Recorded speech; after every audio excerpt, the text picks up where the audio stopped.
உச்சி மேல முடிஞ்சு வச்ச மறு கொழுந்து வாசம் உன்னுடைய பேர சொல்லி தசை முழுக்க வீசும்.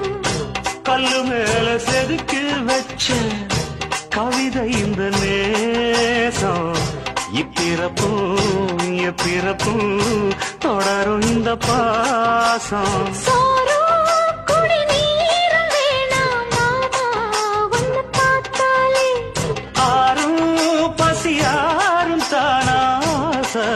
மொழி கேட்டாலே ஒன்ன பிரிஞ்சிருக்க தன்னந்தனிச்சிருக்க அம்மம்மாடி அப்பப்படி என் மனசு ஒத்துக்காது. செந்தூர பாண்டிக்கு ஒரு சோடி கிளி கூட